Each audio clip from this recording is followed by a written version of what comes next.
तो दोस्तों स्वागत है आपका इस वीडियो में। और इस वीडियो में हम लोग बात करेंगे आईटी बीज के बारे में। आईटी बीज में आज के दिन तेजी है और इसको कैंडल चार्ट से देखोगे तो आज कैंडल्स में आपको अच्छी खासी एक बुलिश कैंडल देखने को मिलेगी। तो देखो ये रीटेस्टिंग का एरिया था। अगर आपने पिछली एनालिसिस हमारी देखी होगी तो यहाँ पे हमने बात की थी कि एक जोन बन रहा है सपोर्ट का एंड फर्स्ट सपोर्ट है ऊपर से अगर नीचे की तरफ आ रहा है तो ये पहला सपोर्ट का काम करेगा। अदरवाइज जो है नीचे का सपोर्ट जो है इसका लो पॉइंट ये एक सपोर्ट का ही काम करेगा। और यहाँ तक आ जाता है तो फिर तो 200 डे मूविंग एवरेज के पास आ जाएगा। यानी कि 200 डे मूविंग एवरेज पे आने का मतलब क्या है, स्पेशल क्या है, तो यहाँ पे स्पेशल ये चीज़ है कि आप देखो यहाँ पे नीचे आया, अच्छी खासी एक मूव बाउंस अगेन यहाँ पे आया एंड यहाँ पे तो खैर कंसोलिडेशन ही पूरे इस जोन का हुआ है। तो अगर आप एंटायर सेक्टर में देखोगे ना तो सबसे ज़्यादा जो स्ट्रेंथ में सेक्टर है ना, ये सेक्टर जो है आईटी सेक्टर ही यहाँ पे अभी देखने को मिलेगा। एंड कुछ हद तक अच्छी खासी तेजी जो है फार्मा में भी हमें देखने को मिल रही है। बट यहाँ पे अभी हम आईटी पे फोकस करते हैं। एंड आईटी इतना इंपॉर्टेंट क्यों है? देखो आईटी में जब मूव आती है ना तो बहुत ही शानदार मूव आती है और बहुत ज़्यादा कंसोलिडेशन भी इसमें चलता है।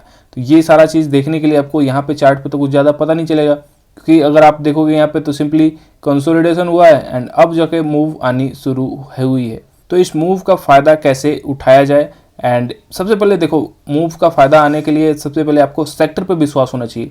एंड सेक्टर में किस तरह से आपका बिलीव होगा? जब सेक्टर में आप बैक टेस्टिंग करोगे।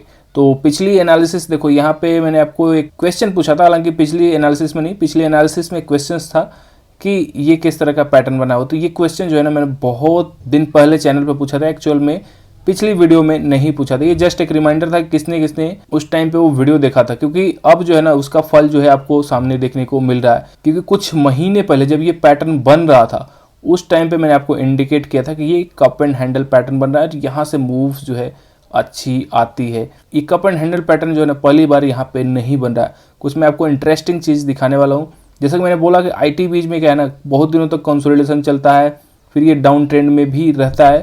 तो ये सेम चीज़ जो है आपको देखने को मिलेगी पूरे इस रीजन में। नीचे आता है, बेस बनाता है, बेस के बाद एक ब्रेकआउट होता है एंड देन फाइनली अब यहाँ पे ये ऊपर ऑल टाइम हाई के ऊपर निकल रहा है एंड एक अच्छा खासा मूव आने की एक्सपेक्टेशन है, जो कि बहुत पहले बात हो चुकी है। तो देखो अभी भी क्या है ना, स्विंग ट्रेडिंग वाले हैं वो इस ETF पे ध्यान दे सकते हैं, क्योंकि उसका रीजन देखो यहाँ पे क्या है।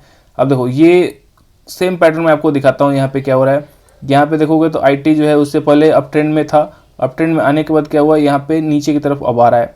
काफ़ी दिनों तक नीचे चला, फिर उसके बाद बेस बनता है, बेस बनने के बाद इसमें ब्रेकआउट आती है, अपने रेजिस्टेंस को तोड़ता है एंड फाइनली एक अच्छी खासी मूव हमें देखने को मिलती है। और ये जो मूव है ना परसेंटेज टर्म्स में देखोगे तो ठीक ठाक है, कोई ख़राब यहाँ से नहीं है।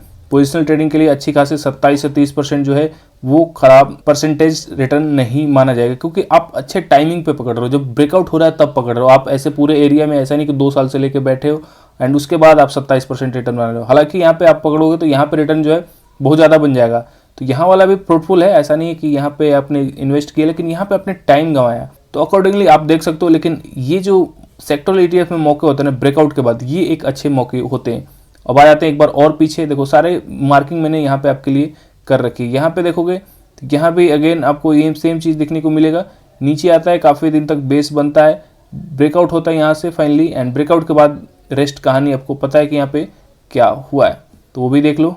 ये ब्रेकआउट के बाद यहाँ पे भी 37% के आसपास रिटर्न देखने को मिला। अब देखो ब्रेकआउट जो है ना, छोटे छोटे ब्रेकआउट हम लोग नहीं बात कर रहे हैं, ये ब्रेकआउट जो है काफ़ी दिनों तक है। यहाँ पे नीचे आप डेट देख लेना, एक तरह से देखें तो ये दिसंबर 2010 का है एंड ब्रेकआउट कब हो रहा है तो यहाँ पे 13 में हो रहा है, 3 साल बाद ब्रेकआउट हो रहा है। उससे पहले जो हमने देखा था यहाँ भी देख लो मार्च 15 एंड उसके बाद ब्रेकआउट जो हो रहा है फरवरी 18, 3 साल बाद यहाँ भी ब्रेकआउट हो रहा है। अगेन उससे पहले जाएँ तो यहाँ भी देख लो ब्रेकआउट 14 फरवरी 7, उसके बाद यहाँ पे 10, 3 साल बाद फिर से ब्रेकआउट। और ब्रेकआउट के बाद में यहाँ पे पोजिशनल ट्रेडिंग वालों का फायदा होता है, 27% का रिटर्न अगेन। उससे पहले और आ जाओ तो यहाँ पे भी देख लो, यहाँ पे तो बहुत ज़्यादा दिन लगे, ये 2000 के बाद का डेटा है। और उसके बाद 2006 में ब्रेकआउट होता है, 2006 में ब्रेकआउट के बाद आपको पोजिशनल ट्रेडिंग करने का हमेशा पूरा चांस मिला एंड यहाँ पे भी 30% के आसपास आपको रिटर्न मिला है। तो ये जो है ना आप एकदम मौके पे चौका मार रहे हो। ये आप पूरा इसके पीछे का मत देखो, 6 ईयर का ब्रेकआउट, उसके बाद आप टाइम पे लेते हो एंड 30%, यहाँ पे भी आपने टाइम पे लिया एंड अगेन 27%, यहाँ पे भी 48% के आसपास रिटर्न बना। अभी फिर से वापस रिसेंट डेटा देखें तो 27% का रिटर्न बना एंड अब जाके देखें तो सेम पैटर्न रिपीट कर रहा है और ऑलरेडी यहाँ से एक बार परसेंटेज टर्म्स में देखते हैं, ये 18% का हाई लगा चुका है और अभी परसेंटेज और अभी करंट जो है 13% के हाई पे है। तो जरूर आपने यहाँ पे, अगर आपने पिछली वीडियोज नहीं देखी, आप लेट किए हो तो थोड़ा सा मिस किए हो, ऐसी बात नहीं है। बट स्विंग ट्रेडिंग के लिए जो लोग स्विंग ट्रेडिंग खोजते हैं 5 से 10% वाले, उनके लिए ऐसे सेक्टर जो है वो टारगेट किए जा सकते हैं जिनमें मूव्स जो है अप ट्रेंड की तरफ आ रही हो, जिनका सेक्टर स्ट्रांग हो और एक पुल बैक दे रहा हो। तो पुल बैक अभी दे रहा है। पुल बैक किस तरह से पता चलता है, 50 DMA भी आप लगा सकते हो या 20 DMA। तो 20 DMA थोड़ा ज़्यादा हो जाएगा, एक बार 50 DMA लगा के देखते हैं 50 DMA कहाँ पे आता है। ये सेकंड वाली लाइन जो है ये 50 की है, इनपुट आप देख लेना यहाँ पे सेकंड नंबर पे 50 एंड 200 को अभी बंद कर देते हैं।